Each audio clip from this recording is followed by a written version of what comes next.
For just a few moments, I want to preach from the topic, I came to slay. I came to slay. Giants. At some point in all of our lives, we will find ourselves facing giants. Giants have this way of showing up in every area of our lives.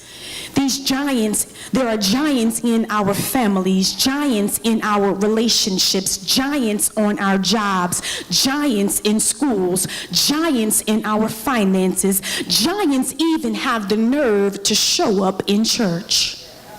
When I speak about giants, what I am referring to are those larger than life issues and problems. I'm referring to those challenges that seem insurmountable, and no matter what you do or how hard you try, you just can't seem to get around them, get over them, or get past them. Giants stand in our way. They block us, they stop us, they prevent us from moving from where we are to where we need to be. And if we allow them, a giant will keep us from the life that God has for us. But today, somebody say, today, we are going to change that. Today we are going to decide that we are no longer going to allow a giant to stand in our way. We are no longer going to allow a giant to keep us from our blessings. We are no longer going to allow a giant to keep us from a healthy relationship. We are no longer going to allow a giant to keep us from advancing in our careers. We are no longer going to allow a giant to keep us from living our lives. I have come with my slingshot because today, and it's a blue slingshot, because I want to remind each and every one of you that there is a giant slayer in you. I don't care who you are or how old you are. Like David, you have everything you need to slay that giant in your life. All you have to do is show up, look that giant in the eye, and say, giant, I didn't come here to play. I came to slay. As we start thinking about how we can slay the giants in our lives, I want you to know that no one can teach us brother in our text.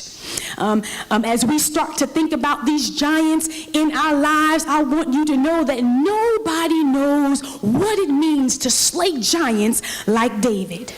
We didn't read the 17th chapter in its entirety, but what I want you to know is that the point where we meet David in the text, he has just slayed Goliath. But in order to fully celebrate and appreciate David's success, you have to know something about David's story. Your homework is to read David's story. And I know that it's summer, but I want you to read it so that you can understand what brought him to this point. But for now, I'm going to offer you the Cliff Notes. Here is what you need to know about David. David is young. He's about 15 years old in this text. David is the youngest of 8 sons born to a sharecropper named Jesse. David was a shepherd who spent the majority of his time in the fields caring for his father's sheep. 4, God has already chosen David as the next king of Israel. In a private ceremony in his home, the prophet Samuel anointed David and declared him the next king. But even though he's been anointed, he hasn't been appointed. Jesse sends David to the battleground with one assignment. His assignment was to bring his brothers some food, find out how they were doing, and then come straight home. That was his assignment. David gets to the battleground. He has an encounter with a giant named Goliath. And now, because of his assignment, David has found himself facing a giant. Some of us are trying to figure out why we are facing the giant we are facing in our lives right now, especially since we had a plan. We were following our purpose, doing everything right, dotting every I, crossing every T. We knew our assignment. We were being obedient. We were doing what we were supposed to do. So how is it that now we are fighting giants in our lives? The first thing we need to learn from David about slaying giants is this. In order to slay a giant, we have to change the way we see the giant. David didn't go to the battleground to fight. He went to the battleground to deliver some sandwiches. But when he got there, Goliath kind of got in the way. David could have chosen to see Goliath as an inconvenience, an interruption. He could have chosen to see Goliath as an impediment to what he was sent there to do. He also could have chosen to see Goliath the same way everyone else did. You see, everyone else saw this giant as an obstacle, a problem, an issue.